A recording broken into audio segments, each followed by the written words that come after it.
Iraqi authorities stated they were probing an explosion that struck a base belonging to the Popular Mobilization Forces, an Iran-allied militia coalition, resulting in 1 fatality and 8 injuries. Militia officials initially described the blast at the Kalsu military base, a former U.S. facility handed over to Iraqi forces in 2011, as an airstrike. On Friday, lawyers representing the New York Attorney General urged Judge Arthur Engoron to reject former President Donald Trump's $175 million bond for his civil judgment and mandate a new one within 7 days. A man who set himself ablaze outside the New York City courthouse where former President Donald Trump is facing criminal charges has succumbed to his injuries, police confirmed on Saturday. The opinions expressed on this program are those of the host or guest and should not be interpreted as statement of fact. Independent fact-checking and corrections are encouraged. Can we get a cup of coffee in here, please?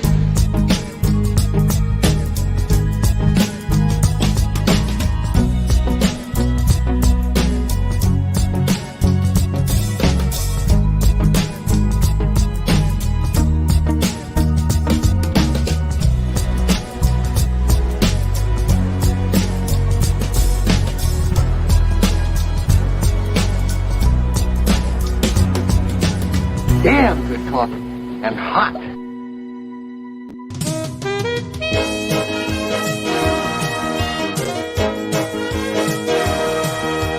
My dog is your mind's best friend.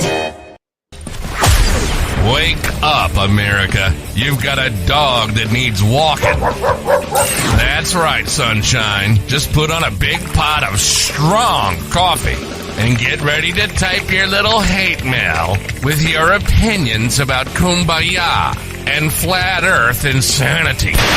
Stand-up comedy? You want stand-up comedy? Well, we've got sit-down comedy.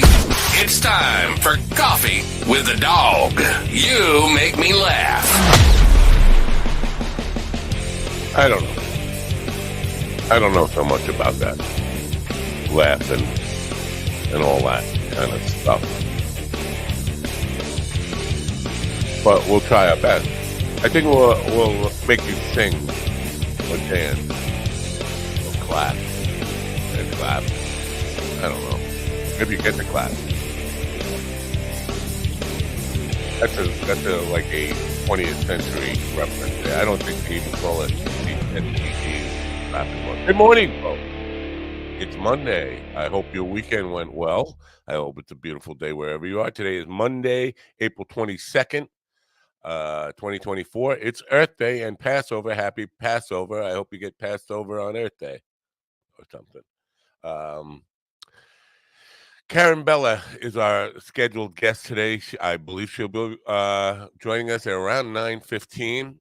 I'm excited to have Karen here for a number of reasons. First of all, she's remarkable. She's a really good artist, music artist, singer-songwriter, but very relevant for today's discussion. If you recall, when we last spoke on Friday, when I last spoke, and you actually were in the chat room just calling me names and stuff like that, I was highlighting Richard Francis Williams'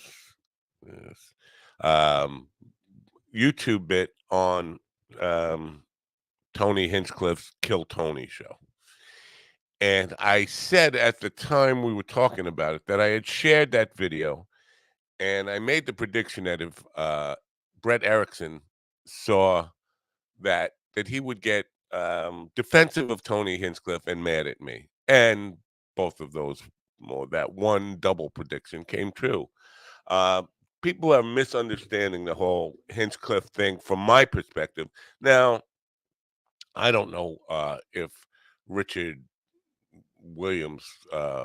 Francis Williams, Lee Harvey Williams, I don't know if his intent is to be just trying to bash Tony Hinchcliffe. I don't think so. I think it's really the format that he has a problem with. But I don't think you can argue with the basic premise that this idea of the fame lottery, the fact that people in the arts get hung up on what making it means, as fame is the most important thing, fame at all costs. And so we see this kind of, all I need to do, and then we see a lot of delusional people here who think they're ready for the world to discover them. All I need to do is get seen by 2 million people, whatever Tony Hinchcliffe's audience is. All I need to do is get seen by them, and I can write my ticket for the rest of my life. I don't have to work or, you know, refine my craft in any way. All I have to do is get seen. I'm ready for the spotlight. And most of the people I talk to, frankly, are not ready for even a local spotlight, never mind 2 million people seeing them. And there is nothing wrong, and there is nothing unnoble or diminishing about working towards your craft and supporting yourself doing what you love. If you're a performer, the best thing you can do is get out and work. Get out and work. But we've lost that in America. And so Karen Bella is a perfect example of what I'm talking about. Last time she was on the show, I described her as the hardest working woman in show business. She's gigging everywhere all the time.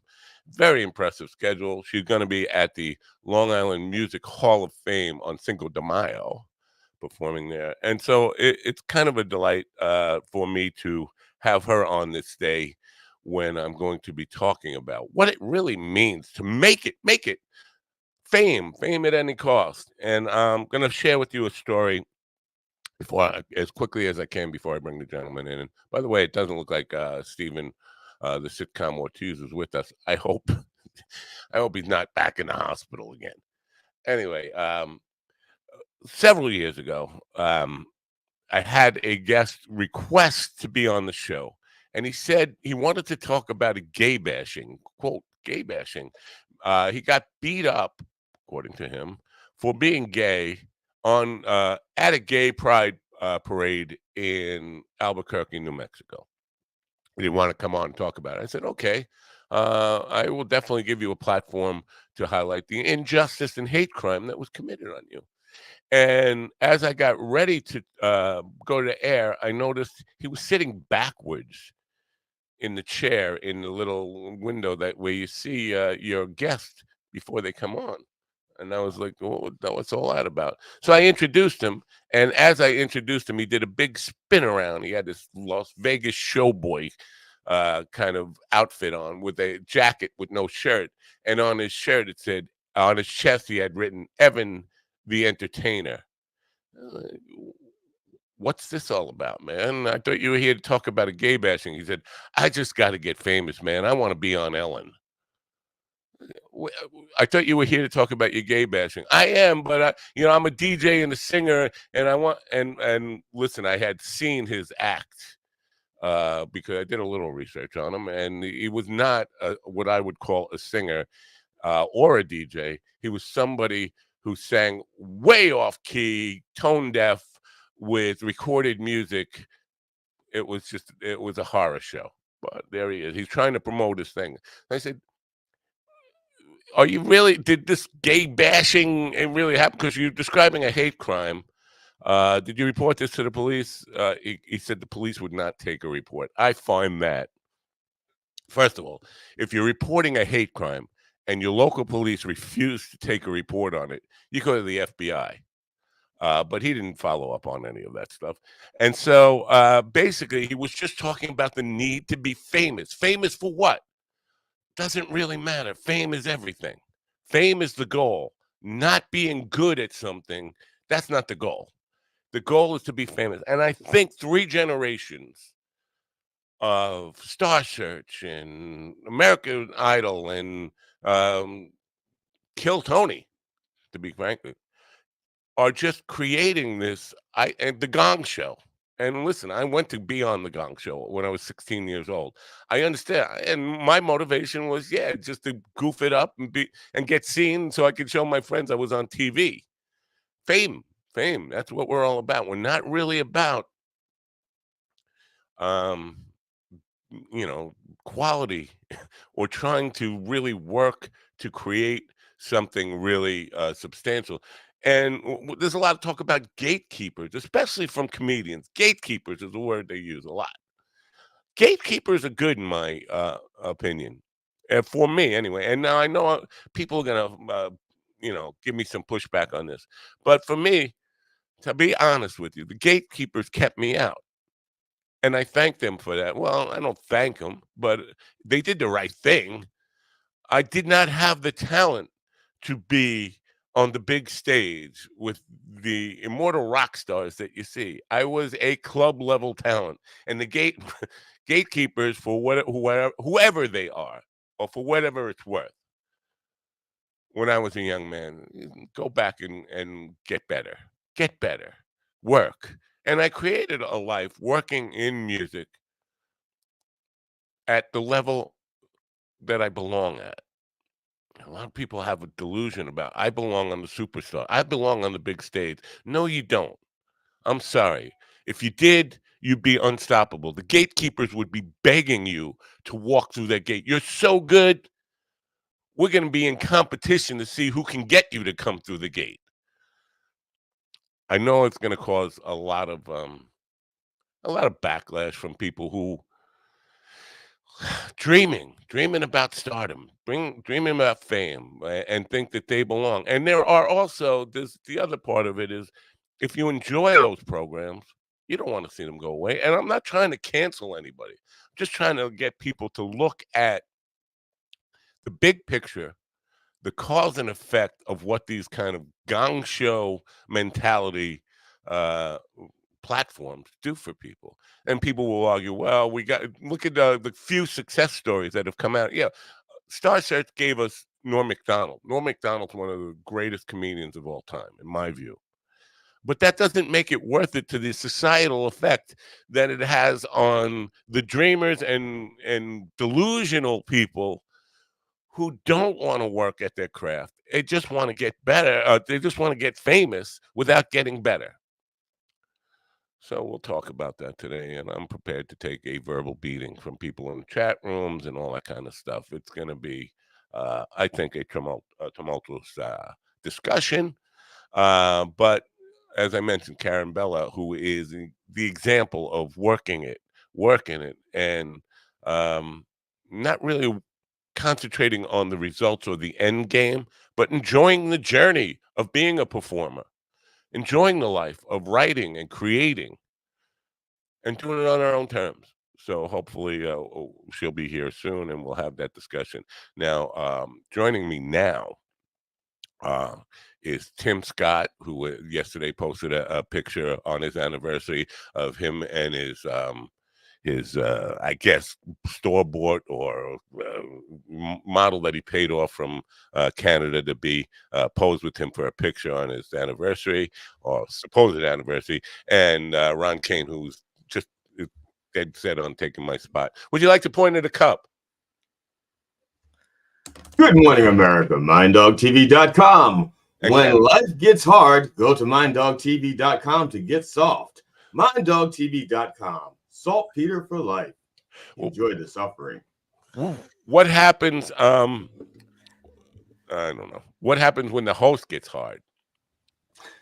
I think that we're missing one co-host who's supposed to reach around and help you. All right. Anyway, I talked to Stephen this morning, and he told me that he was on his way to the hospital, but he's at the morgue. So he's not going to make it today. Now, did he set himself out on fire outside the studio today? Is that what happened? No, he tried to. But because most of his chair is made of flame retardant material, so he could. By the way, I don't know if either of you guys caught it yesterday. I actually had 4 very hard laugh out loud moments with church yesterday morning. So if people are so inclined, go back and check out yesterday's Church of Last Resort. There was a special prayer for Mind Dog Coffee, or a remembrance of Mind Dog Coffee, which it brought tears to my ass, not to my eyes. I think they call it seepage. I think they call it anal seepage. I don't think Seepage. Oh, yeah. I don't think those are tears. Okay. So yeah. So anyway, so I hope Steven's all right. You didn't really talk to him though. He's not really on. No. Oh. But he could be in the morgue. I didn't talk to him though. No, he's not. Stop with that. I didn't say he was a customer. He could be visiting somebody. Oh, well, he's a necrophiliac. They could have run out of gurneys and just needed his chair. No, You know? it's not like him to not check in and tell me something about what his status is. So I'm a little concerned about it. So anyway, do you guys want to give me a beating before you guys meet Karen? I met her several times, so it's not a meeting for me. But you guys want to give me a beating about my still on the Tony Hinchcliffe stuff and the Kill Tony stuff? No, I'm so beyond that. What about you, Ron? Yeah, beyond that. No, I think it is kind of what it is. If you really ask some comics, especially comics that are not white, there is a particular sentiment that comics have towards that show because of the way that the black comics are kind of treated on there, even though they do have, like David Lucas and Cam Patterson. Some of it seems a little like I gotta do some Cam Patterson. Yeah, but they're research. black cops also. They're black cops. You can't say just because somebody's black they're like toting a brother line. You know what I'm saying? Well, no, it's not. No, it's not just that. But if you see the show, you'll get what I'm saying, GD. If you see, I can't watch the show because then I'd be empathetic with you. This is my problem. I've watched 3 or 4 episodes, and it's just not for me. And I understand there are people like it, but as Steven pointed out, a lot of what makes that show really unique is that the audience, well, maybe not so unique in today's world. The audience is rooting for the people to bomb. They would rather see somebody suck so they can get abused by the panel members than to see somebody killed. I don't think that's necessarily true, though, because, yes, sometimes they do beat them up, but when someone does well on there, it is nice to see that, especially if they have a couple jokes, because, if they're just beating them up all the time, it does get boring if it's just person after person. But I'm also the type of person where I can watch that show, but then I can't watch it week after week. I got to take breaks from it because it's the same thing. No, I hear you. That's how it is for me. I'm just taking a break from it. It just started when the show started, and it'll probably continue until it ends. Yeah, but it feels like and I understand. But I did predict that Brett would get angry with me and defensive of his friend, and he clearly did on that Facebook rant that he was coming back, and he said basically anybody who doesn't find William Montgomery hysterical, objectively funny, he said, is an idiot. And say, you know what? You can't do that in the arts. You can't. Because I did a piece about Nickelback yesterday, why people hate Nickelback, and the amount of hate that is for Nickelback. If you don't like them, that's fine. They're not your thing. But the hate is something that it just doesn't. It doesn't make sense to have that much energy to be angry at somebody because they're successful. It's just crazy in my view. I mean, I could say, yeah, Nickelback is not my thing, but to come out and call them lame and they just don't deserve the success they've had and be angry about it and get on a platform about it, where does that come from? Where do you get that energy? Because they're Canadian. I just have a question real quick, Matt. Is there like a spot available on Nickelback that you're trying to take, like maybe a bass player or a drummer or a guitar player or something? No, I know you play multiple instruments, so you could replace multiple members. So was that it? They're not my thing. No, but you could replace one of them, and then it would be your thing for money. I know you are a money grubbing person. So wait a minute now. you would play for Nickelback for money. I know you would. So. No. See, Now you just thinking. Now you're haggling over the price. That's it. See, No. that's it. All right, we'll play a commercial, and we'll come back, and you guys will get to meet Karen Bella, and I will tell you some great things about her in just one moment. I'm looking at what we're going to advertise here today. I don't have the best advertisement set up. Hey there, I'm Mr. Geronimo, product manager for Tracy's Dog. What is Tracy's Dog? Well, for $50, we send you a high-quality sex toy right to your door. Yeah, $50. Are our toys any good? No. They're f***ing amazing. Yeehaw! Each toy is made with body-safe silicone. We are constantly evolving and innovating our product line. They are built for one thing, to shake your world with orgasms you ain't never seen before. Do you like spending $100 for your sex toy? 80 of it goes to retail. What about bumping into your family while at the sex toy shop? Good taste. Get the pleasure you deserve without broadcasting your secrets.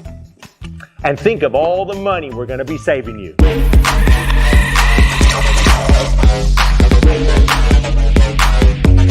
Honestly, they're not going to be saving me any money because I don't buy sex toys. But if you are a person who, I don't know, needs a toy, Tracy's Dog is the best place to go. Tracy'sDog.com.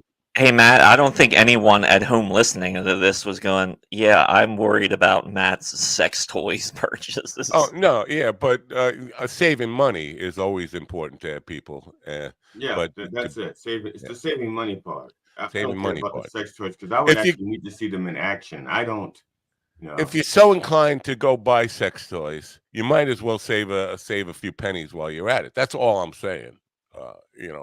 And the discretion of not running into your family at the sex toy shop and having to explain to yourself what you're buying there. Matt, FYI, Stephen did check in the chat room, and he says he made his baby sick. He's got a sick baby. Right. That's what I said. He made his baby sick. He made his baby sick. Well, okay. Well, I hope it's not serious, and I hope the baby gets better quickly. I hope Steve loses lots of sleep over it myself, because he should feel bad about making his baby sick. He has one job, protect the baby, and he's failing. Well, you're accusing him of a terrible thing, and we don't know that he got the baby sick. Anyway, I didn't do it. Ron, did you touch his baby? Nope. No, Ron's been barbecuing. And I'm going to bet Karen never touched his baby. It's Steven. He made his baby sick. Yeah, I set up this barbecue right outside the Trump trial. It got real. You're gonna jump on there? Yeah, it's good. Barbecued Ron ribs. Let's move on. It's time to meet our guest. For you guys to meet our guest, Karen Bella. By the way, Bella is an Italian word that means beautiful. Karen's not Italian as far as I know, but today I think we'll give her the honorary status of being Italian. With a name like that, she is a beautiful person in a lot of ways. A talented singer-songwriter, hard worker, hard gigging performer, singer-songwriter, and she's going to be performing at the Long Island Music Hall of Fame on Cinco de Mayo, which I believe falls on a Sunday. I'll be there covering it. She's here now. Ladies and gentlemen, please welcome Karen Bella. Good morning, Karen. Good morning, everybody. Happy Earth Day, happy Passover, happy whatever. Day. Yeah. I'm celebrating Passover tonight and also tomorrow. So what's really funny, I've never been on like an interview where there's like a commercial about like sex toys, and I'm like so happy. Right. Like that's the greatest thing. We have a bunch of the commercial. You'll really be happy with the toys. So you're saying you have a bunch of them? Like, do the guests get, no. Thank you for coming on our show. A consolation prize or no? If you were coming on the show, you probably wouldn't need the sex toy, but that's okay. They do have a free tester program where people sign up and they send them the latest things that they come up with, and you try it out, but then you have to leave a review, not a video of you using it, but how satisfied you were with the product and all that kind of stuff. But we've had competing products, like we have Tracy's Dog has a device that forces ejaculation, and then we had a competing sponsor that had a spray that Horses. delays ejaculation. So I think, put them both together in the same room and put somebody in a coma or something like that. So anyway, last time you were on the program, you saved the podathon. We were in our 40th hour and we were falling asleep, and you came on and did you did an original song and a very touching version of The Wind Beneath My Wings, or Did You Ever Know You Were My Hero? That's what it was. Oh, wow. And Like, that's great. You remember that. That's yeah. amazing. Oh no, it saved the show. When I say it saved the show, it literally saved the show. Even Carlos Valencia, who is a hard-hearted comic, he was very moved by that, and we were all, until that moment, we were ready to give up, and you got us relit the fire and got us through. So thank you. Oh, that's awesome. Thank you. Now, Ron Kane and G.D. Fenderson up there were not here the other times you were on the program. I just want to let them know that last time you were on the program, Yeah. I described you as the hardest working woman in show business. And you said, I feel like I don't work hard enough. I say the same thing till this day. Like people will text me and be like, oh my God, you gig so much and blah, blah, blah. You work so hard. I think you gig more than any musician I know. And I'm just like, actually, I don't feel like I work enough. I don't feel like I gig enough. And I think that it's more like, in your own head, like we all know ourselves better than anyone else outside of our heads.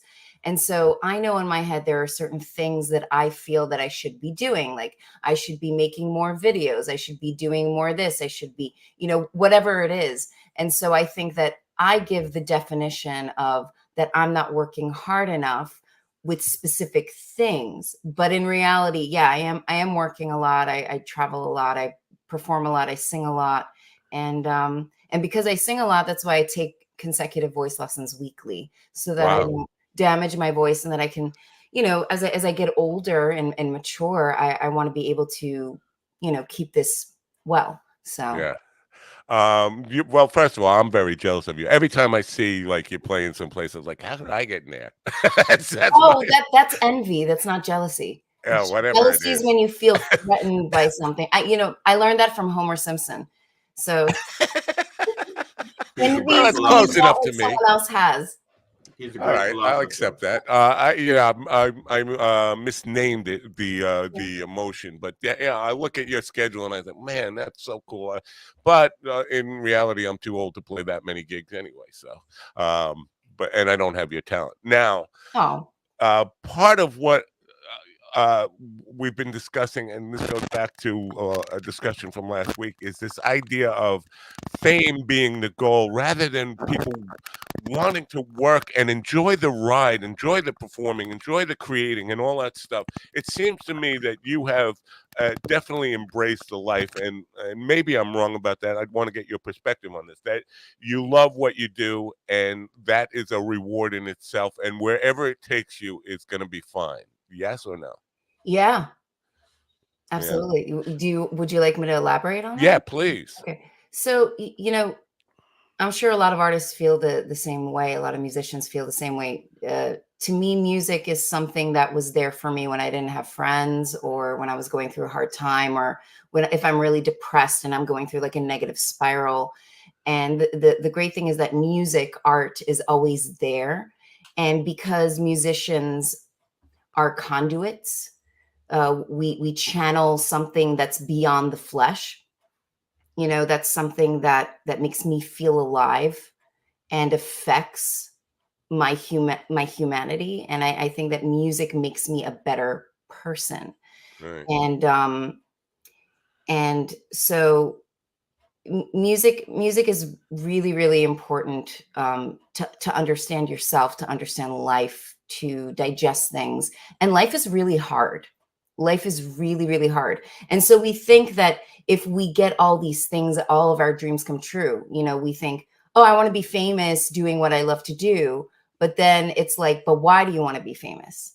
Do you just want the attention? And if you want attention, why do you want attention? What is lacking within yourself? And I used to be the kind of person that wanted to be famous and glamorous and loved and admired. And then like I realized that's not the end goal. And that's something that's also very like fame is a side effect from what it is that you do. And it's like, what are you doing? Are you just like, is what you're doing something that's special? The answer is always yes, because everyone's doing something unique and what they're capable of doing at the level that they're at the point of their life. But happiness doesn't come from fame. Happiness comes from just being happy to wake up and stay alive, just being Right. happy to do what it is that you love to do, making a living doing what you love to do. Like, how effing lucky are we Right. that I get to like set up my PA system and gear and pick up a guitar and sing, and then somebody hands me money, you know, Right. or a check or Venmo. And it's like, I didn't have to sit in front of a desk from 9 to 6, which is something that I used to do, and feel like I'm wasting my life now. And there's a lot of creative people that are in that place or waitressing. And I'm very motivated because I don't want to be miserable again. I don't want to go back there again Right. and not fulfill what is my calling. And so, yeah, it's about the journey, but that's also what life is about. It's about the journey. It's not about the destination of where you're going in your life. It's about the little experiences that you have, Right. small things, you know. And I've tried to get into a habit every morning when I wake up and I get out of bed and I open my window and I just say, thank you, God, for putting my soul back into my body. And I, you know, and I hope I have and thank you for this beautiful day. And I hope that everyone I love and everyone that I care about also has a beautiful day. So like Gratitude. I've been saying that Yeah. every day and Yeah. to You change know, it. that is the attitude. The attitude of gratitude will definitely see you through on this. Couple of things. Last night I heard Taylor Swift, a little snippet of her talking in an interview. Now people can think what you know. I know she's kind of a controversial figure right now, but what she was saying about the music business, she said people think you know, it's about you get discovered and then you be a star. She said there's so many twists and turns in the business that you have to love all. You have to love music so much that all the crap that you deal with in the side of chain stuff has to be worth that 2 hours you get to perform on stage. You have to love it that much, because even her with her success level and fame and dollar level, she still has to deal with crap and people in the business world throwing curveballs at you all day long, and it's never what you think. It's always going to be a struggle, no matter what you're trying to do. There's going to be obstacles in your way, so you have to really just love the journey. Mhm. And wherever you get, I mean, that's where you get. Yeah. Life isn't fair in those terms, and or life doesn't care about what you the goal you really want to reach. Life just it gives you the tools to make the best of the life that you were given, and you should be thankful for any chance you get to be yourself, true authentic self. So Yeah, when life throws you a curveball, you know. yeah. Yesterday, I played a library, St. Mauritius, New York, and a guy came up and he said he came from Connecticut to see us. He had been a fan of the band on the internet and bought all the stuff that we had put out there commercially. And he came out and he asked for my autograph. And that does not happen. And That's it was awesome. a really cool experience. And I thought to myself a couple of things.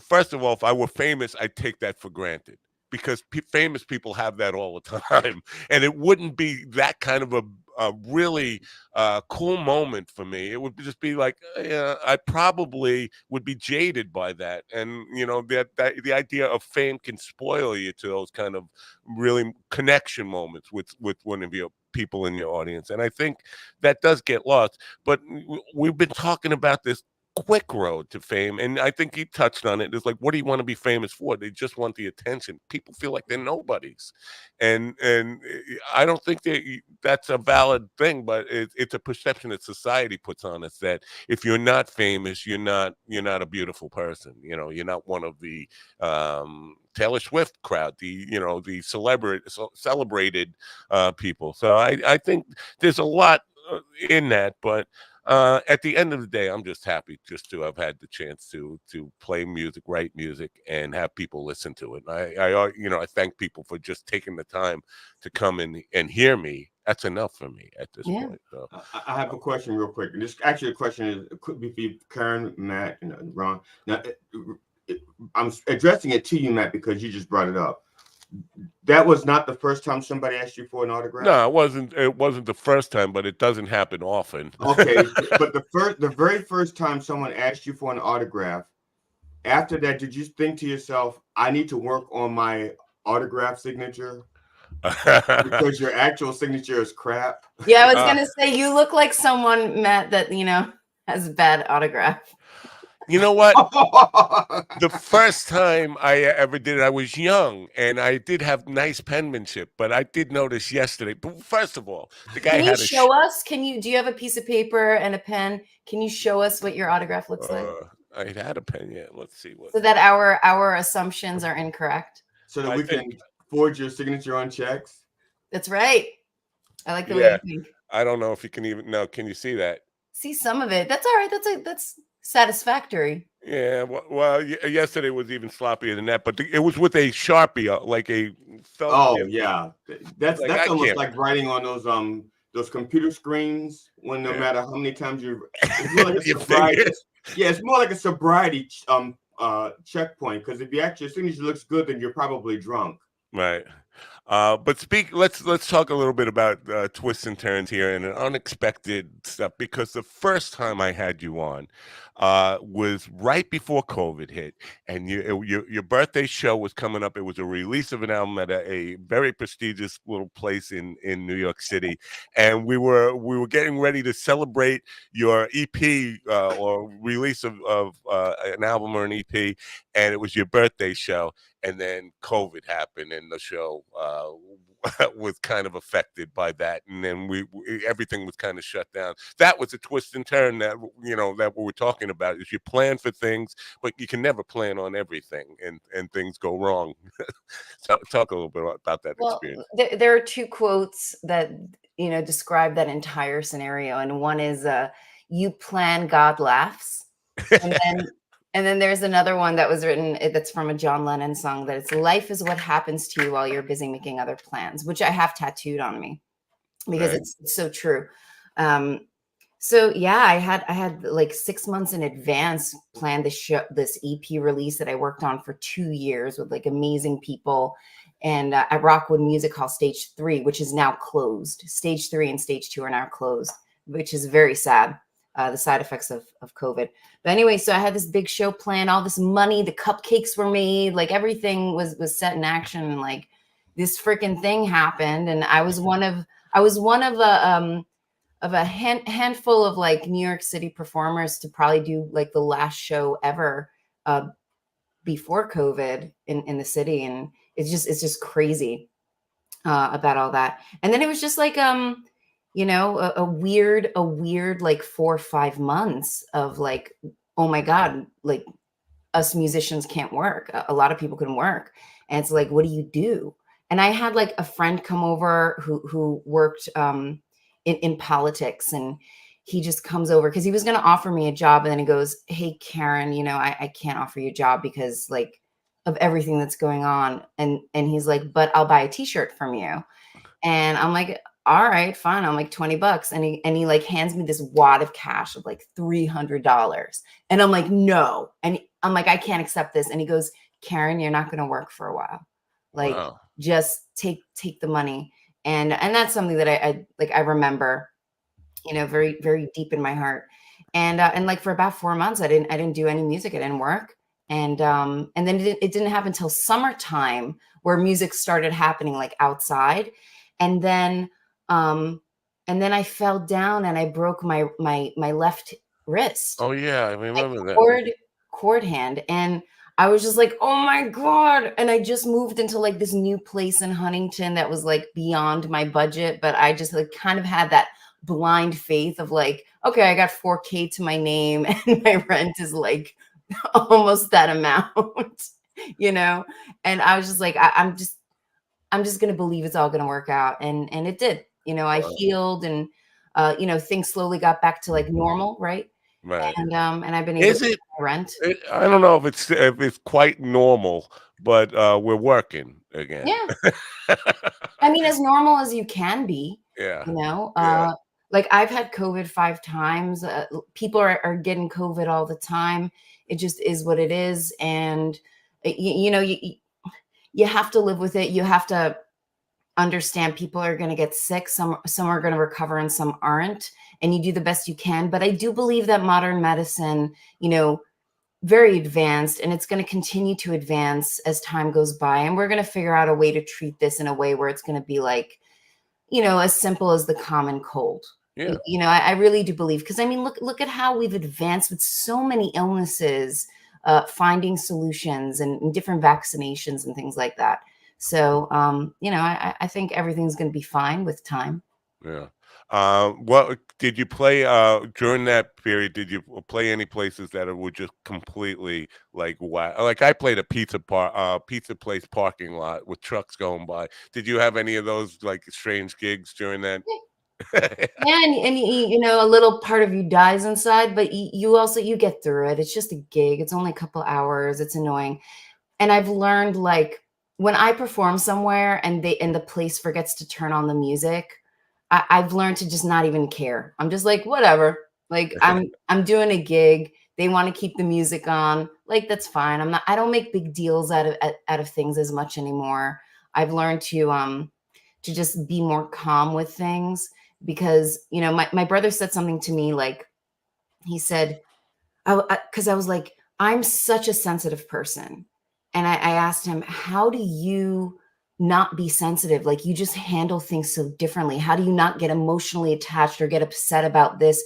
And he goes, Karen, when you get upset about something or when you get emotional about something, the only person you're hurting is yourself. So if you can find a way to not let it affect you that way and understand what the situation is and not obsess about it or let it get to you, then you're not hurting yourself and you can just deal with the situation more clearly. And I'm like, oh my God, wow. Yeah. It's easy said, it's but easier said than done. Yeah, but when you have that knowledge, you actually start trying to work on that. And that helps. Yeah. Now, I have a question for you then. Do you find it annoying that people call an annoying white woman a Karen? So I've had multiple reactions to that. So at first I thought it was funny. First I thought it was funny. Then I had a meltdown and I was like, oh my God, everyone's going to hate me and nobody's going to want to work with me and my life is over. And then I got mad about it. I was like, fuck all you people. It almost sounds like the phases of death. So I'm assuming you've reached acceptance then? Well, I'm okay with it now because it's out of my control. And it's a fad, just like with a lot of different things. I can't really help what my skin color is. I can't help my ethnicity. I'm not interested in changing my name. I was named after somebody who died tragically scuba diving. She got ripped up by propellers. So allow the name to go on of a beautiful person. I think anyone who uses that, you have a choice. You could either take it personally or it could be like whatever, or you could own it and just be like, hey guys, guess what? My name is Karen and I can talk to any manager I want. You can make a joke out of it. And and also, like, I'll bring up something, we're not going to get too much into it, but my name is not just Karen, but I'm also Jewish and I'm also Israeli. So I'm like, oh my God. It's like several things. And I'm just like, whatever. Yeah. I'm going to still do what I love to do. Does anybody know where that started? Or was it one woman who was named Karen that caused that whole thing? Ron started it a few years ago. Ron. Yeah, I'll do what I can, Man, you light the fire. Your backdrop describes your personality exactly. Yeah, put on a burger for me, would you? For me, an Impossible Burger, please. Yeah. So let's talk about the Long Island Music Hall of Fame Cinco de Mayo show, which is kind of unusual for them to have a Cinco. And now it's not a Cinco de Mayo show celebration of Cinco de Mayo. It's just it happens to fall on Cinco de Mayo. Are you performing there with a band, or are you doing acoustic solo? So I'm gonna do it as a duo. Actually, I'm gonna be supported, joined by a dear friend of mine, who's played on my records, and that I perform with as a duo on a regular basis, like weekly. His name is Teddy Kumpel, and he's this brilliant, amazing guitarist, and also listens to me cry about things. I'm like, Teddy, blah, blah, blah, blah, blah. And he listens to you do that? Because that's yeah. annoying. No, I'm just kidding. No. He's a good It is. friend. That's why he's a good friend, because he can endure it. Right. Yeah, because I'd be like, I'm sorry, Karen, I'm out. I can't work with you. I can't be your friend. Yeah, I can't do they can't. So no. that's what we need to do to get rid of you, GD, is for me to start crying and whining, and you'll leave? I would enjoy you crying. I can't. Okay, this is the sexist in me, maybe. Or maybe the fact I was raised by a single mom, but I cannot stand to see women cry. Oh, yeah. No, I don't. I'm not that. Like I don't. No. Yeah. No, but bitch and moan either. I can't. Or the bitch and moan. Like I said, I was raised by a single mom, so I was inundated with a lot of that stuff. Well, if you want to bitch and moan, you could do that to a therapist. You can only do that to a certain extent with friends until they do get annoyed, and that is the truth. Because then they're like, "Hey, come on, stop complaining about the same thing over and over again. Like, get yourself together," So yeah, Teddy's going to be joining me, and I'm excited because he's a brilliant person, and he's a brilliant musician. And he also like gave me lessons when I broke my wrist on how to play chords differently so that I can adjust. Yeah, breaking your wrist, that's got to be, we could talk about that in a minute, but I want to go stick with the Long Island Music Hall of Fame. Have you been to the venue? Yeah, I did a songwriters showcase. I did like 3 songs over there, and then the director, he came up to me, Barry, and he's like, "Hey, we would love to have you do a show here." And I remember like 2 years ago or 3 years ago, I reached out to them. I think it was 2 years ago. And I was like, "Hey, I'd love to perform there." And I didn't get a response back. And I was just like, "All right, whatever." And then all of a sudden this like fell into my lap. Right. And it just goes to show that when you want something, right, you put it out there, and you kind of let go of it, and somehow whatever's meant for you, it'll come to you. That doesn't mean don't do work. It doesn't mean just sit and look at the wall and do nothing. Yeah. But it's really, I'm like really honored, and it's such a cool place, and man, like I just really appreciate it, because I remember when I had nothing. I remember literally I had nothing. I didn't have a car. I wasn't performing. I had nothing. I maybe had like $6 to my name. I had nothing. Did you have a guitar? Really hard. I had a guitar and a suitcase. Okay, so you're already lying to us. You had something. Yeah. Well, I'm allowed to lie because of my name. Yeah. I got a question. As a musician, so when you start doing better as a musician, do other musicians then get upset with you because you're maybe doing a little better, because you're putting the work in, not because you have some magic formula, but because you're doing the work, and they're like, why aren't I having these gigs too? I would say that I'm sure that there are people that look at what I do and what I have, and they feel a certain level of envy or a certain level of jealousy, which is very, very normal and very human. And we all experience it. It just depends. Is it a bad jealousy, or is it a bad envy, or is it a good envy or a good jealousy? Because you're supposed to have those feelings so that they inspire you and motivate you. I don't have people coming out and saying like, "Hey, I'm mad at you for being like this."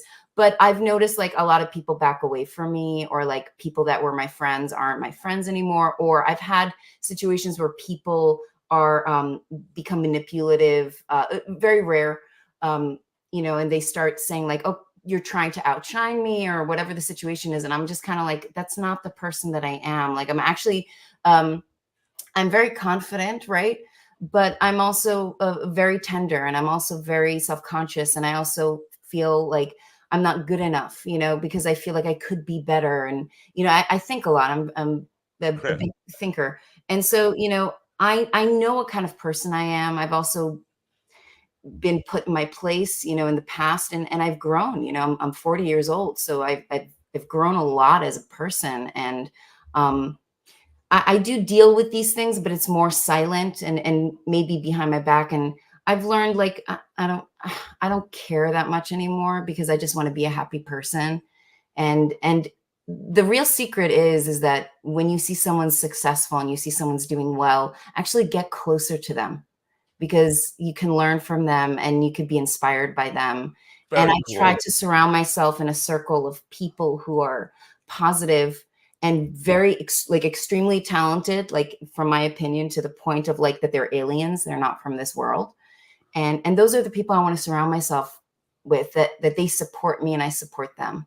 Interesting stuff. Now, that's interesting that you bring, but you said they were in a good way, because I think I confess I envy you, but I'm also rooting for you. I mean, when I see you gigging so much, my first inclination is, wow, I'd love to be playing that much, and those. But I am also, as a fan, rooting for you and wanting to see you be as successful as the world, you know, your talent will take you, and I love seeing that you're out there all the time and performing, and good for you. I mean, there are so many people who want it and don't put in the work that you put in, that I feel, you know, it's hard for me to be judgmental and say they don't deserve it and you do, but you know, you clearly deserve it because you put in the work, and I think that's a lesson for a lot of people is you can't just, you know, think that opportunity is just going to come knock on your door. Coming back to you never know. To the Long Island Music Hall, are you going to be doing all originals, or will you mix in some covers? What are you going to do? Yeah, I'm going to do all originals, you know. I do a lot of cover gigs, which I love doing, and I try to make it creative so that I feel inspired, and I play with a looper and I create a full production right on the spot, just with a pedal and a looper delay pedal from line 6. And I Did you get paid for that? What? She is sponsored by several people. I don't have to throw line 6 as one. So I'm a Yamaha guitar ambassador, and Yamaha's. You're very smart, by the way. Who, moi? Don't tell him. Don't, please don't. Please don't compliment him. I want people to know what I use because it's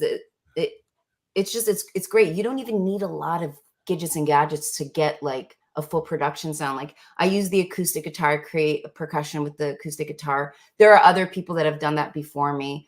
A lot of people use loopers today, and I just try to create like cool sounds. I even try to create delay sounds without using a delay, by just the way you play it, or you loop over it and create like a delay thing.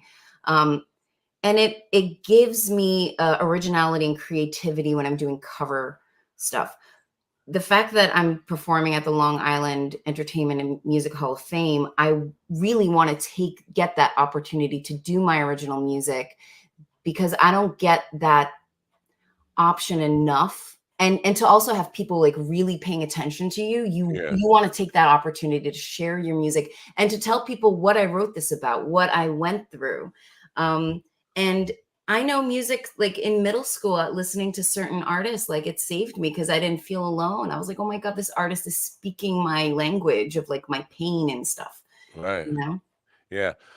So now with the broken hand thing, tell me a little bit about how you how did you, because that would put me on the sidelines, I think probably for a year or something, just trying to be able to hold the guitar again. I have carpal tunnel severely, and at the end of a gig, somehow it waits till the end of the gig, thank God. But at the end of the gig, my hand locks up, and I'm like, you know, tell me about the recovery from that and how you learn to adjust. Well, I hope that you get treatment for that, and that you do exercises and heating and cooling and acupuncture and massages and things like that. Well, he's been Ron's gonna give you a rub and tug after this. Are you using Tracy dog sex toys for your hand? That's what I was just about to say. That's what he's doing. He's got to hold that vibrator in his hand, put it on high for at least 10 minutes, at least 4 times a day. I did not know it was supposed to be for 10 minutes. Thank you for clarifying. Firsthand. Anyway, the recovery difficult and the adjustment period difficult. I think that looking at hindsight, yes and no.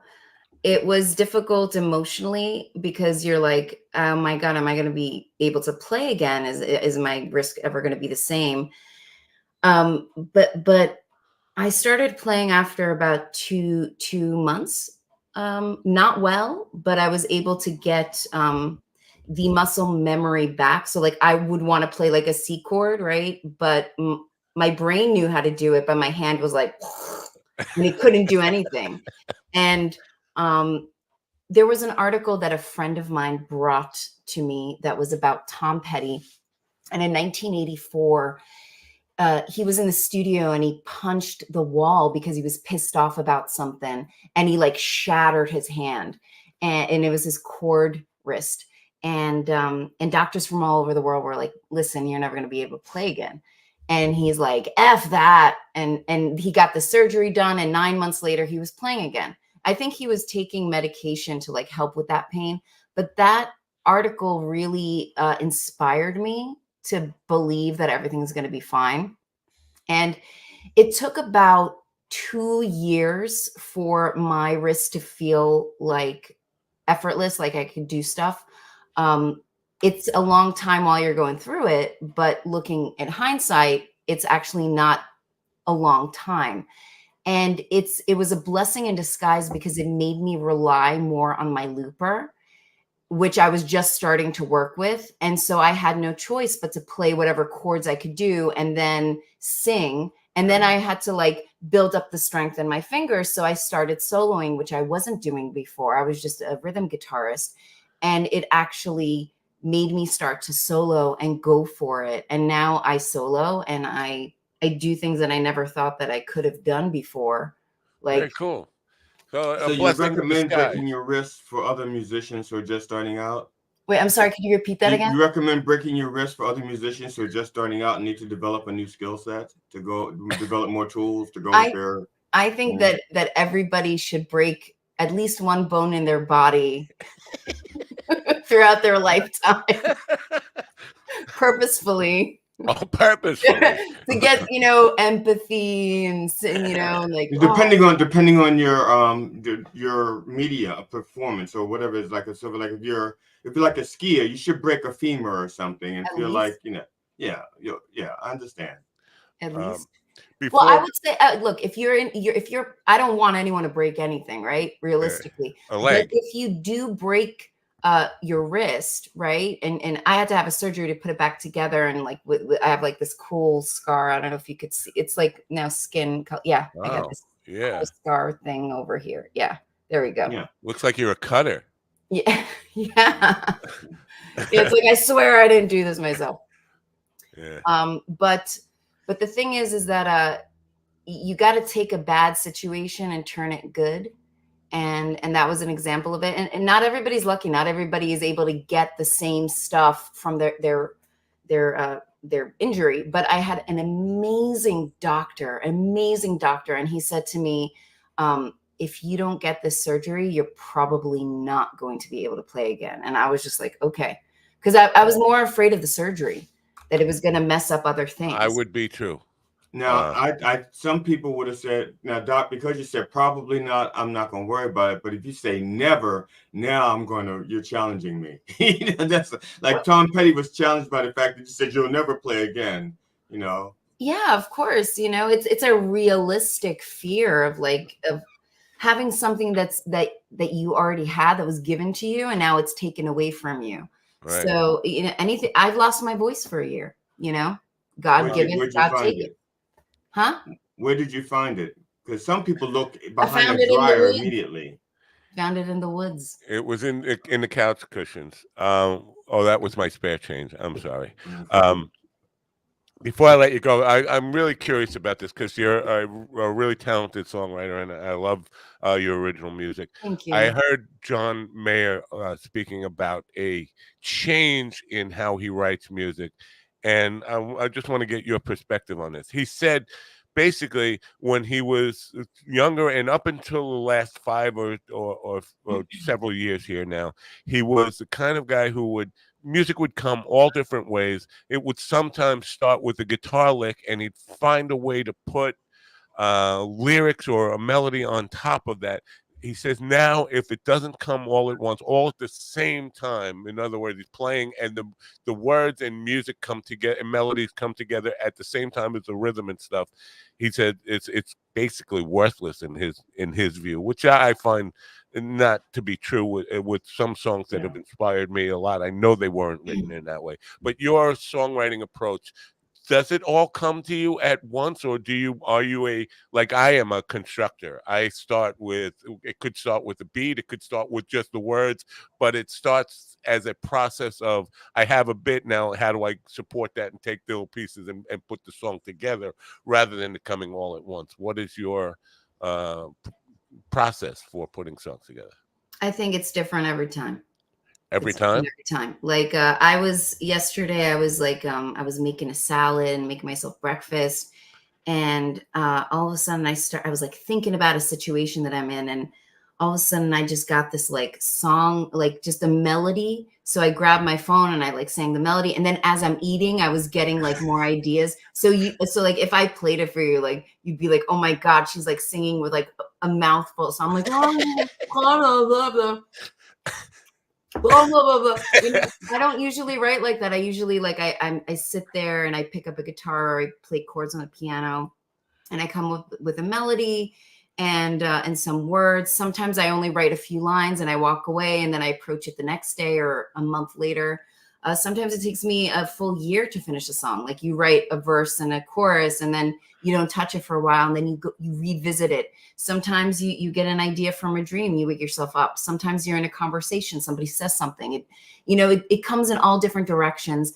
I think what John Mayer said is, I think what he's saying is truthful and valid for him at this point of his life. Right. And he's going through changes and phases. He's a human being like all of us, and he's going to change, and his opinion is probably going to change again. I used to think like, if it's not effortless to me, and if the song is not amazing and wonderful and a hit and a bang, then I don't want to write it. And I only want to write it if it's special. But at the end of the day, you're a writer, get an idea down when inspiration comes. If you can't, don't force it. And that's it. All right. Last question for you, and then I'll let you go. A couple of really influential writers, Paul Simon, one of them, Jackson Brown is another one who have answered this question, answered questions about songs that they have written that they hate. Do you have any songs cause I find that hard? I mean, I have one song I don't want to play because it was a trivial novelty song, and it's the most requested song whenever we play out, and I just don't like playing it. But I think of all my songs as my creations, and I find it hard to hate something that I created. Do you have any songs that you have created that you wish you never had created? No way. Can you relate to that idea at all in any way? There's obviously I can't speak for anybody else, right? I don't know what's going on in their mind. I don't know what happened to them when they wrote it. I don't know if after they released it, or if they've played it so many times and they're sick of it.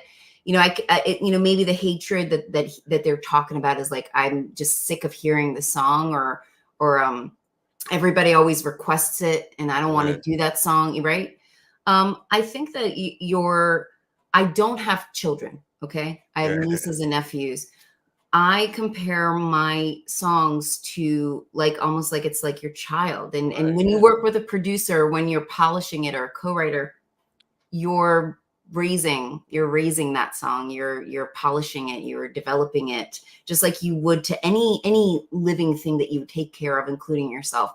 I would say anyone who hates anything, you have to take a deep look at yourself. We are not built to hate. We are built to love. We might disdain things. We might be uncomfortable with things, but hatred is something that I don't think should ever be toward an art or a person. Listen, if you're an evil person, I can understand that, but not towards your art, not Yeah. toward things. I That think Paul Simon was talking about Feeling Groovy, 59th Street Bridge song. And I can understand. I agree with everything you've just said 100%. And I hate people that disagree with it. Yeah. Oh, I get it. That was a joke about hate, a hate joke in reverse or something. Right. We use that word, but I don't think a lot of people mean it to its fullest extent, you know? Yeah. Well, I look forward. I'm going to be there as a press member covering your show on. That is on May awesome. 5th. I can't wait I to look see you and forward give to you it. a big hug. I actually have a question for you that I don't know if you posted this as a joke or if it really happened. Do you remember you posted on Facebook that you were interviewing Paul McCartney? Oh yeah, that was an April Fool's joke. Okay, I just want to. I actually put together a false interview with him out of clips that made people, and it was a 10-minute bit where I got tired of editing it, and I said I got to let people off the hook, and it was April Fool's, but Oh, I didn't see that. I just saw the photo, and I was just like, did he really? Because that would be. No, and I took the joke so far that I actually put like hours and hours into finding clips that I could use with that, where he was in one setting and I could make it look like I was asking him questions, and we went back and forth. It was a very difficult edit, but that's how far I will take an April Fool's joke sometimes. Listen, that's a fun thing to do in life. Yeah. But yeah, so Long Island Music Hall. Now I didn't know they added entertainment. I'm one of their press people, and I did not know they added entertainment in the name of that. I don't see too many comedians in there. Jackie Martling, I did his event at the Long Island Entertainment and Music Hall of Fame. But May 5th, what time is the show? So it starts at 3 o'clock, and I just want to say something for clarification with tickets. So there's two different options of purchasing tickets. You can get them online, and you can get them in person when you walk in. If you buy them online, there's a $3.50 processing fee.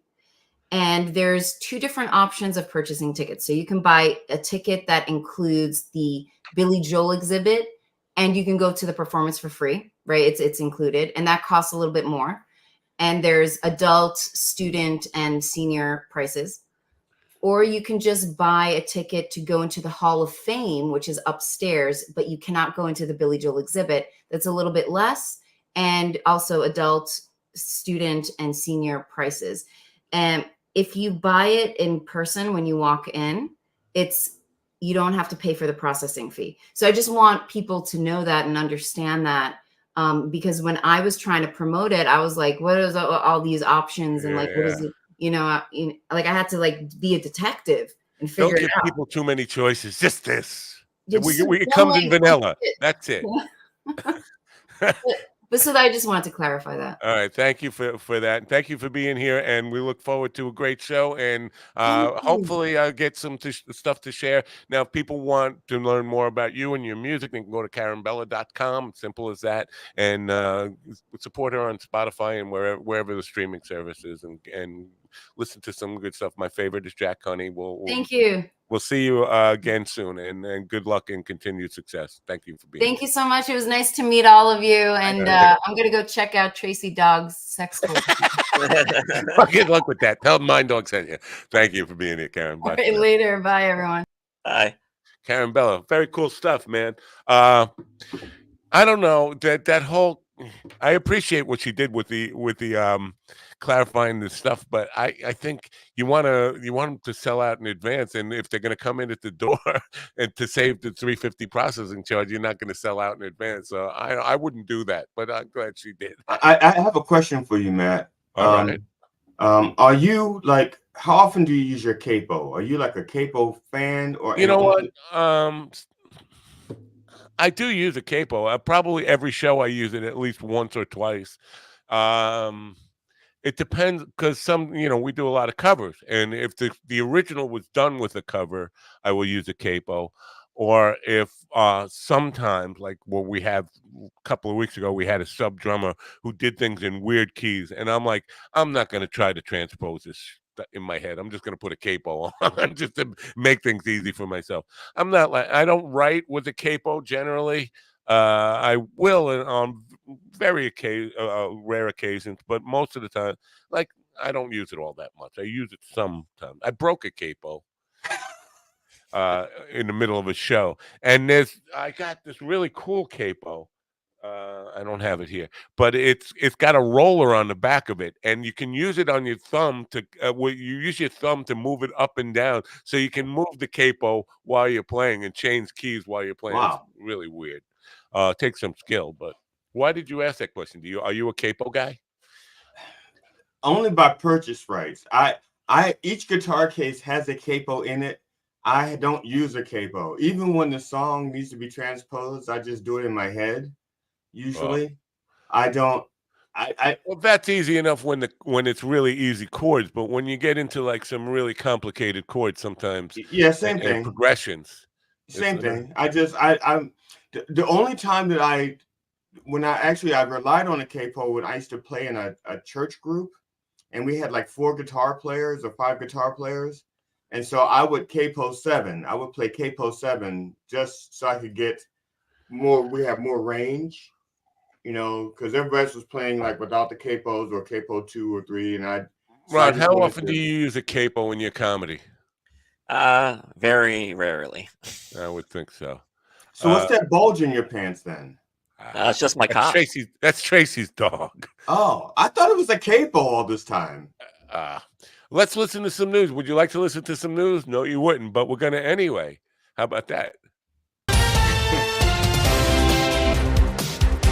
A man who set himself ablaze outside the New York City courthouse where former President Donald Trump is facing criminal charges has succumbed to his injuries, police confirmed on Saturday. A New York Police Department spokesperson stated that Maxwell Azzarello from St. Augustine, Florida, died from burn injuries sustained after he lit himself on fire in a designated protest area at Collect Pond Park across from Manhattan Criminal Court on Friday afternoon. Lawrence Keller reporting. On Friday, lawyers representing the New York Attorney General urged Judge Arthur Engoron to reject former President Donald Trump's $175 million bond for his civil judgment and mandate a new one within 7 days. Letitia James contended that the former president failed to demonstrate that Knight Specialty Insurance Company, the firm backing his bond, possessed sufficient resources to pay the bond if Trump's appeal proved unsuccessful. Trump and his co-defendants had posted a $175 million bond on April 1st. Jessica Oakley reporting. Iraqi authorities stated they were probing an explosion that struck a base belonging to the Popular Mobilization Forces, an Iran-allied militia coalition, resulting in 1 fatality and 8 injuries. Militia officials initially described the blast at the Kalsu military base, a former U.S. facility handed over to Iraqi forces in 2011, as an airstrike, attributing it to U.S. forces. However, the U.S. Central Command issued a statement denying any involvement in airstrikes within Iraq. Joseph Eckerson reporting. The House of Representatives approved a series of foreign aid bills on Saturday that allocate substantial funds, including $60.8 billion for Ukraine's aid, $26.38 billion for Israel's assistance, and $8 billion towards the Indo-Pacific region's support. One bill, providing $8 billion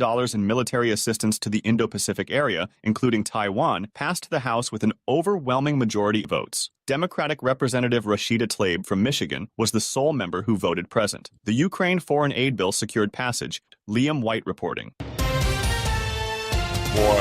This is the latest news headlines. I don't know why you have to tell us that.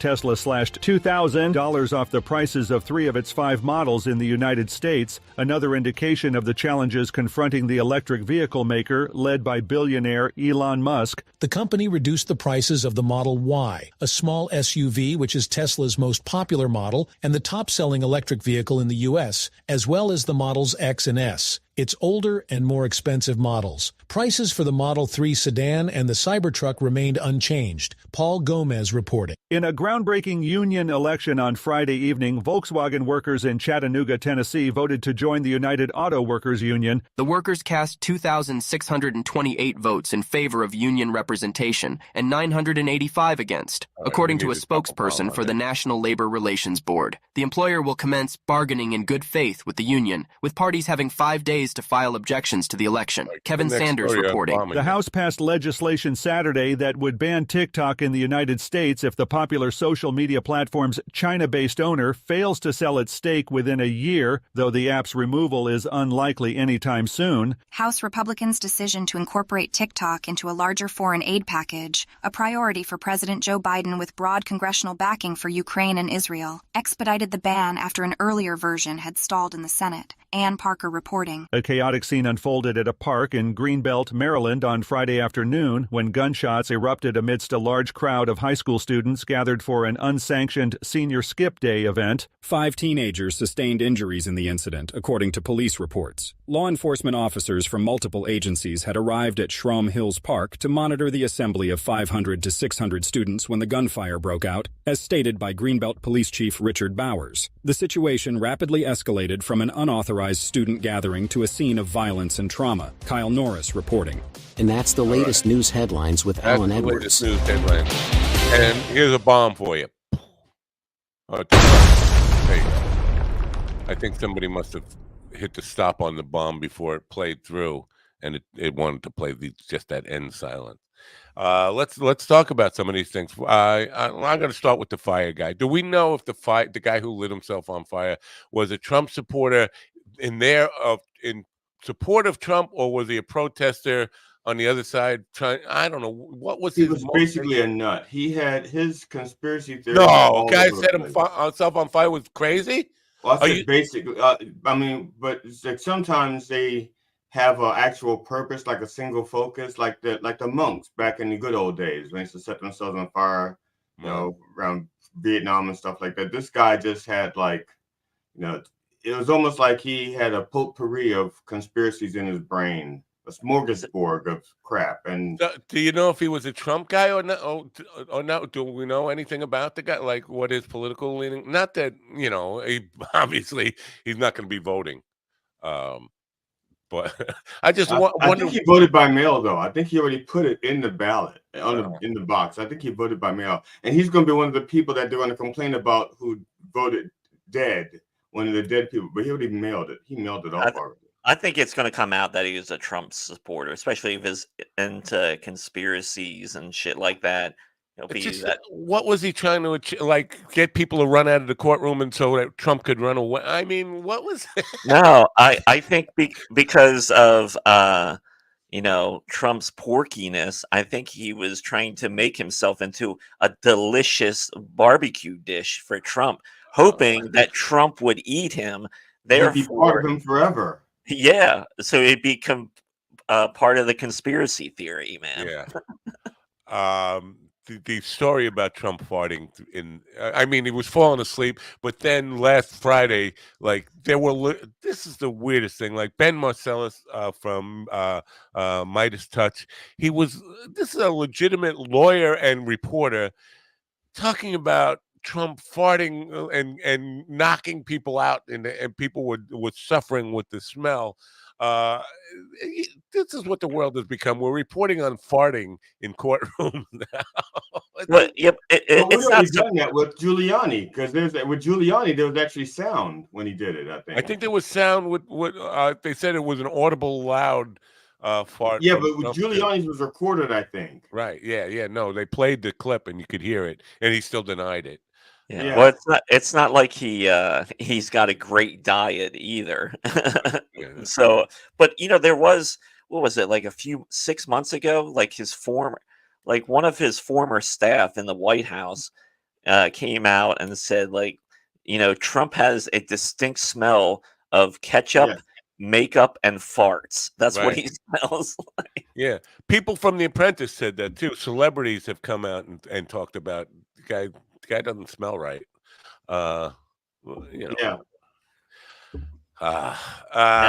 He's probably he wants to make a cologne. He's made a cologne. It's like, what's it called? Trump or Triumph or right. And there are certain elderly guys that just kind of have that smell. Oh yeah, I know. I'm starting to get the old man smell. I know I am. That's why I take 3 showers a day now to wash the old man stink off of me. It's gonna happen. And I'm paranoid about it. Like I don't want, because I've been around enough old people. Well, listen, when you play enough nursing homes, sometimes when I play nursing home gigs, it's after lunch, and it's like diaper cleaning time, a diaper changing time in the nursing home, and you're walking down and you're trying to sing with like an overwhelming dirty diaper smell in the air. It's really difficult. I did you ever smell something that gets stuck in your nose for so long you swear it's with you forever? Like you get in your car and you're like, what is that? Yeah. The So I want last to die year, before I get that smell. last year I did a show at a nursing home. It was like it was 3 comics. It was 3 of us, and there was a guy that was that was asleep during my set. It fell asleep, and everyone else's, and he was just in the back corner, sound asleep, snoring. And from the other side of the room, this older lady who lives there as well. She just goes, "Ah, he always does that." He always does that. Oh well.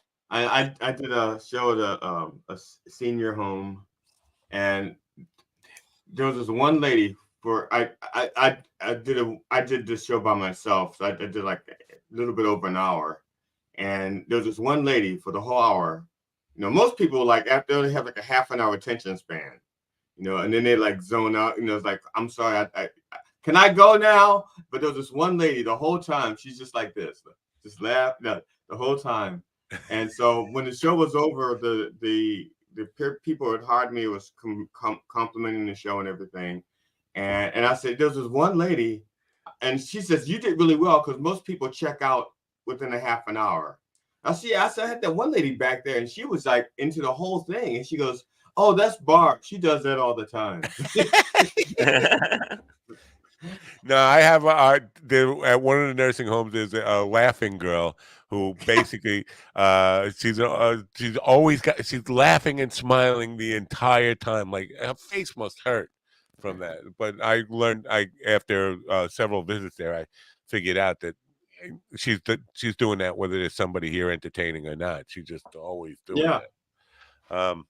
In the news now, and I don't know why they split this into 2 different reports. The aid bill passed, and the TikTok thing was snuck in. The TikTok ban was snuck into the bill for Ukraine and Israel money and all that stuff. They made it into 2 stories, like they're separate stories. They're one story that the bill passed, but your whole now they're saying the app is not likely to get taken down. Well, they have a year. They have a year to resolve it. For China, the Chinese government, Chinese Communist Party to divest themselves of the app now, but they're not going to do that. No, they have a year to resolve it. So I think that in that year, something else. That's why he set up so much time.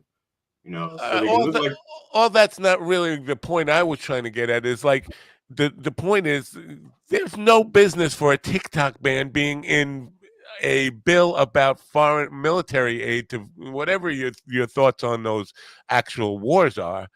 It's like, why can't we separate the issues? I thought they were separate bills. I thought each bill was separate. No, the TikTok thing got snuck into the funding, the aid bill. Yeah, I think it's still a separate bill though, and it's going to probably die in the Senate. I don't think so. I think, from my understanding, now I could be wrong, and you guys could be right about this, but my understanding is that it's all part of the bill. For the bill already passed, that bill for the aid package, but the TikTok thing was snuck in as a carrier, I don't know, a Trojan horse inside the main bill of the funding, the aid to Ukraine. And that's typical of the way our government works. Is like, what is this unrelated crap, they used to call it pork, doing in these bills? It's like, but that's how things get passed now. So we're going to get a compromise on this. We're going to get people to vote for it because that's in it. And it's just, I think it's a bad way to govern. But it's like, just it's a totally unrelated issue. Let's put it in here because it'll get us a few more votes. That kind of deal. I know you. What are you looking it up, GD? You trying to fact check me in real time? It was reported. It was reported as what the Congresswoman Tlaib was the only person to vote against that one, but they didn't mention it. She didn't vote against it. She voted present. I said present. Yeah. She was going to vote present with that one. Yeah, it's a present. But yeah, a Christmas present or something. Yeah. A Earth Day present, a Passover present, something. Yeah, that TikTok stuff is just crap. That is pure crap all the way. All right. What do you mean when you say that? The ban, like it's not going to get. You think it's not going to get banned? No, it could. It shouldn't, because for free speech purposes, and we claim we love capitalism, but now we're against capitalism. I mean, make up your minds. And the whole thing with saying that, oh, it's a national security risk. That's how it starts. First they ban TikTok, then what's stopping the next president or whoever to say, oh, Instagram Reels or Instagram is bad? It's just control. It's sickening. Yeah, they said it was part of the foreign package aid bill. So they were reporting it. The reporting is strange. The reporting made it sound like they were separating all the bills. Yeah, no, it's in the aid bill, and it's already been passed. So they have a year to get it worked out, and China can divest itself from the app. But it's already in the works. I just don't understand what because you talk about control, but it's not like TikTok has got a definite bias to it, right? It's got both left-wing and right-wing people on there, or am I wrong? No, it's bipartisan. It's as bipartisan as anything I've seen recently. Well, yeah, it's like when conservatives complain about their voices aren't being heard. Hey, dummies! Anyone can start a website, and you can put anything on there. Just because you got yourself banned from a bigger platform doesn't mean that you're still dead in the water. There's still plenty of avenues where you can get on. So, like, and most of them say it from places like Fox News and OAN and Newsmax. I can't get on Fox News. OAN, I think you can. Set yourself on fire, and you will. No. Because my hair would burn. Spent too much time. I don't know if you saw it. I hate to go backtrack, but during the guy on fire, there was a woman reporting on it live for. I think it was Fox News. No, CNN, I believe. But they wouldn't show the actual guy burning, but this woman who was describing it in real time. Very weird that way. Yeah, and it's not even that great the way she's describing. At least have some fun with it. I mean, and I think she made some mistake. I think she said that he had a gun or something, or a bomb, something like that. Like she got a major fact wrong in presenting it live. So I gotta say, this is horrific watching this guy burn himself alive. But the smell is delicious. I'm the product of a man burning himself alive. You know that. With the toilet flushing. This is a true story. I do it myself. My father was he worked at Idlewild Airport, became JFK. He was a stock car racer in the 50s, and he was stealing jet fuel from the jets to to put in the hot rods to win races. And some guy near him lit up a cigarette. My father went up in flames. And fortunately, there was no internet at the time, but he would have gone viral running around the tarmac with guys trying to put him out. But he was in the hospital for a long time, various reports for anywhere from 6 months to 3 years, depending on which family member you talk to. But I was the result of when he got out is kind of like welcome home from your ashes sex type of thing, a mistake. But so I am the product of a man. So burning love. Yeah, burning love. So yeah, if it weren't for people setting themselves on fire, I might not exist. So obviously I'm pro fire. Yeah, I don't blame you. There's not much else in the news that Tesla taking $2,000 off of $300,000, And I $2,000. still wouldn't buy one. There Yeah, was a so time it that was was 300,000, but now it's 298,000. Oh, I got to get on that. there was a time before I was I really wanted a Tesla. And then before I got the money to get the Tesla I wanted, I found out what kind of an asshole Elon Musk was. And I said, there's no way I'm going to invest that kind of money and support that kind of an asshole. I won't Now, do it. come on. Let's be real here. Don't you think that any product that you do support probably has a CEO who's a total asshole? Sure, probably. Yeah. However, they're smart enough not to let me know about it. Yeah. That's a good As point. soon as I find out about it, then yeah, I said no, I'm not going to support that. It's hard. I think you'd have to, put yourself on a desert island and to not support assholes. I agree, and my wife and I struggle with that all the time. I told her, I said, we are trying to be so selective about where our money goes and who we support that we at some point are just going to be just like Gandhi said, homegrown. Well, if we can't grow it in our backyard, we won't have it. It's like if we can't make a car in our backyard, we won't be driving. If we can't produce our own oil and gas in our backyard, I can produce all the gas you need. Anyway, I could probably grow enough corn in my yard. We need a fart sound effect, by the way. Remind me to get a fart sound effect. Well, I could probably grow enough corn to do ethanol, but it would take me so much money to develop ethanol technology in my house that fuck it, it's not worth it. All right, let's one last thing I want to comment on from the news, and if you guys have anything you're interested in, but the senior skip day where you bring guns. Now, senior, we used to call it cutout day when I was a kid, but not that we never had guns, and we didn't have like everybody. The idea was you get to see these fucking people every fucking day of your life. Skipping it meant you can go do whatever you want on your own. So for us, senior cutout day or whatever, was go to the beach, get high with your small group of friends. You don't go to hang out with the 500 kids who are in your class anyway, and have like what turns out to be the same people just in a different place, and then bringing guns to it. Any insights on this? This whole new fad of senior skip day being a shootout. Why? I don't understand what the guns are for. I mean, I know what guns are for, but I don't know what they're for like senior skip day. I don't. Right. Yeah. I mean, you can't skip senior. You can't do that without a gun. I mean, like you get the feeling though. You know what? If it wasn't skip day, they'd be bringing the guns to school.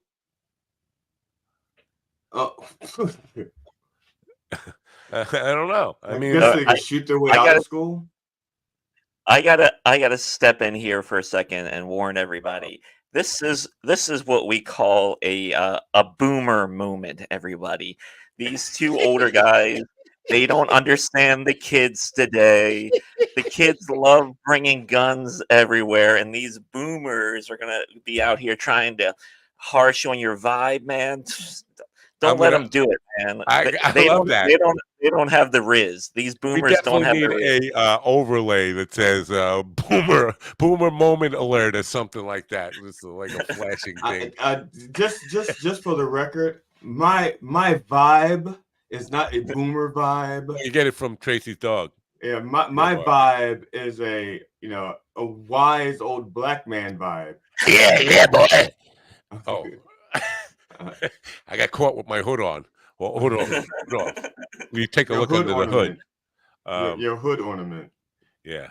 All right, we can move on from the news. Now, other news stories that were not covered in the news, and I think this would be of interest to both you guys. This guy, Asia Barker, has caused a debate by asking a woman in a comedy club. He was doing a comedy show. It was in his set, and a woman was breastfeeding, and the baby was making noise, and he asked a woman to leave. and there is a debate about this. And I'm like, what fucking debate? Somebody is saying it's a normal thing to bring a baby to a comedy show in the first place. You don't do that. But then whip out your tit and start feeding a kid in a comedy show. You don't bring children. I mean, that's wrong. You don't ask the woman to leave.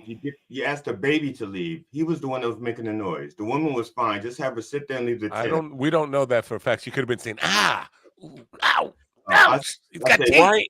Why did the comedy club let her in with a kid too? Good a point. baby. That's totally good point. But I'm confused about the debate. Like, is there debate that people are supportive of babies at comedy shows? Who is taking that position?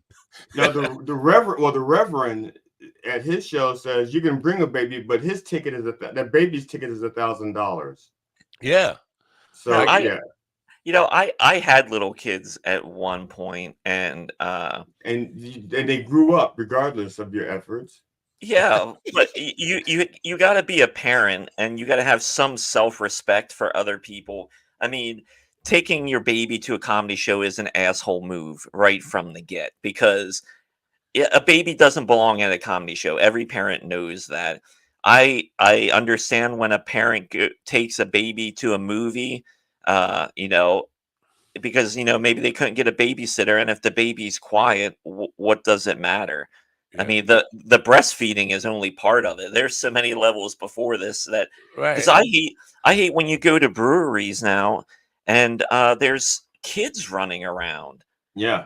I mean, at a certain point of the day, it's like you got to put we don't all need to be together, let the adults be adults. It's a couple of things on that. If the baby's quiet, it's always a temporary thing. Just because the baby's quiet now doesn't mean he's going to be quiet for the next 2 hours, or she's going to be quiet for the next 2 hours for a movie and stuff. My position is, if you can't get a sitter, stay home and watch Netflix, whether it's comedy or a movie or whatever. If you can't get a babysitter or somebody you trust to take care of your kid, don't go out. Just stay home. It's okay. You don't have to go to the club. But the thing I'm really confused about is that there's a debate over this. Some people are actually in support of this woman bringing her baby to a comedy club, and like, who are these people arguing that she's in the right here? There are probably people who have babies at home who are just looking for permission to bring their baby to a comedy club. I don't know. Oh, go ahead, Jeannie. No, you go ahead. I was just going to ask, who was the comic that was playing there? Asia Barker. It was in Australia. You should have opened with Australia. You should have opened with Australia. That changes everything. I said that in the beginning. I said it was Australia.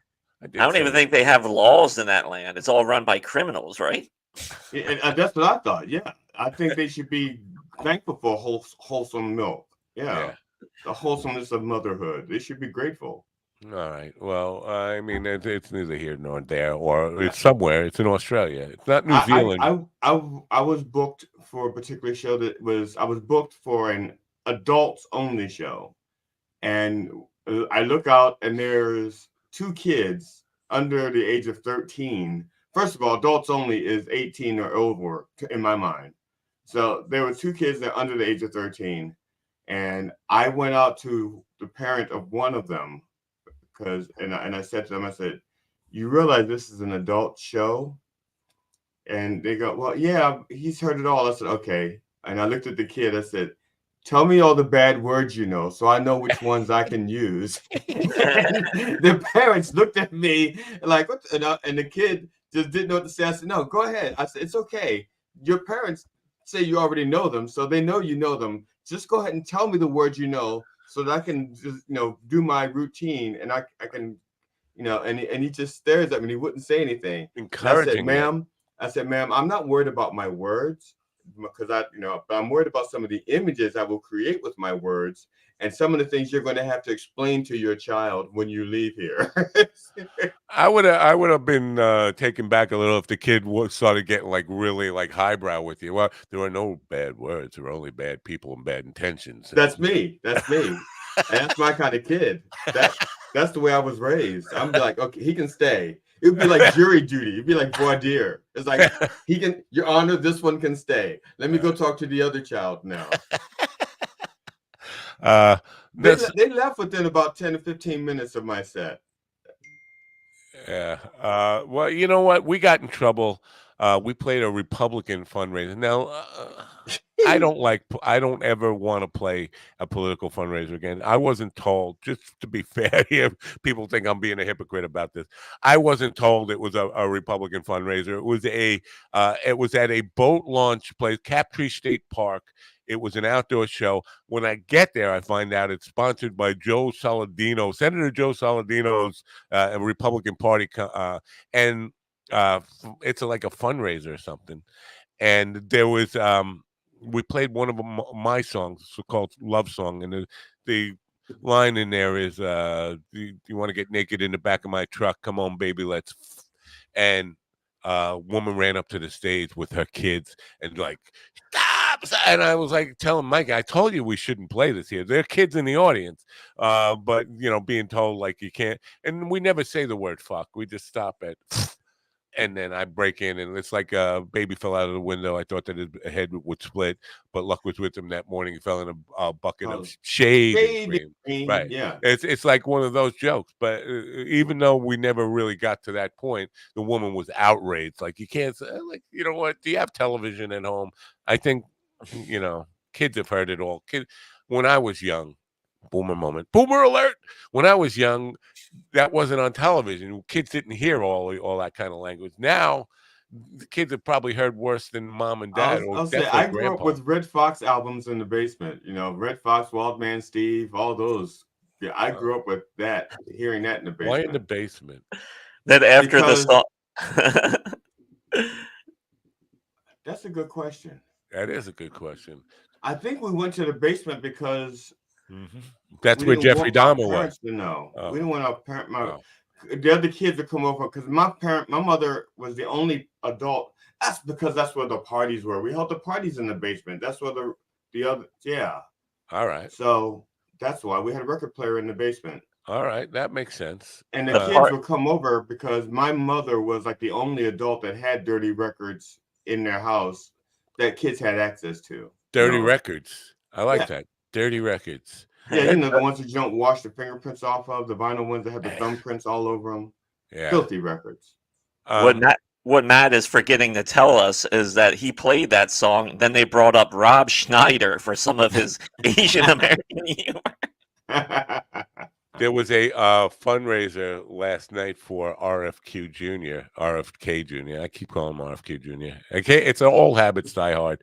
It's only a 6-month-old habit. Not like a Kennedy. Yeah. No, they die easy. That's right.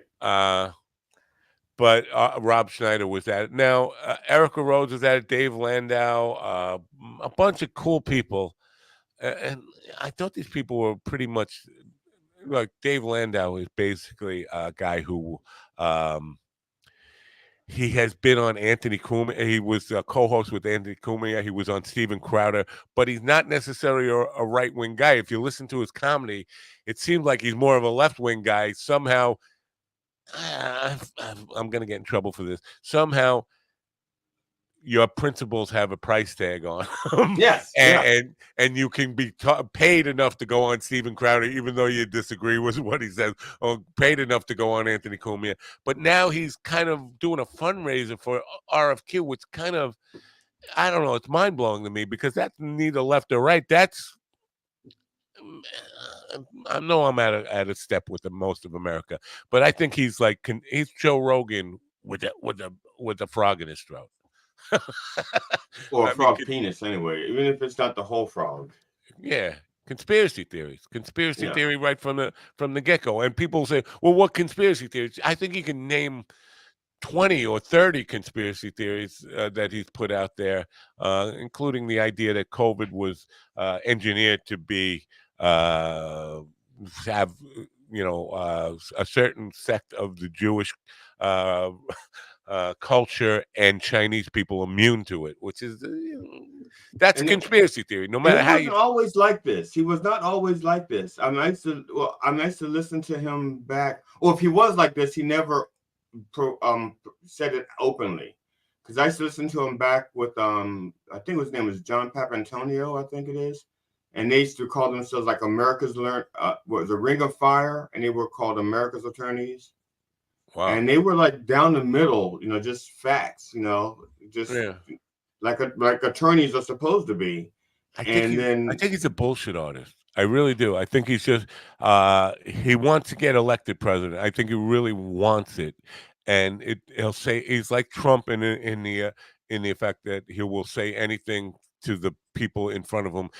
If this is your belief, that's my belief, and I think he's flexible in that regard. Like whatever can impress you.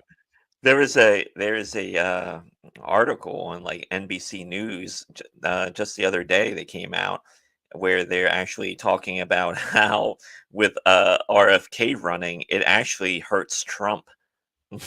I think a lot of those people, especially the anti-vax people in the Trump, and I made this case to you guys that I think the anti-vaxxers are more likely to jump on RFQ because Trump had come out and rightfully, I think, taking credit for the advancement of the vaccine. It was Project Warp Speed that kind of got the vaccine out there. I think that's the one thing he could take really credit for, and he did take credit for, but his fan booed him when he at his own rally for that. And I think those people might end up supporting Kennedy. I don't know. Now there are people in the far left who are anti-vaxxers as well, but for a different reason. Right. What's the reason? They're crazy. Oh. Okay. Now I got a question. Like, if you get an invite to like a anti-vax rally, is the number of people you bring always fluid, considering some may die before the event? That's a good question. I don't know. How many are you bringing? 2 to 4 or 3? Yeah. Well, I know during COVID when there were some states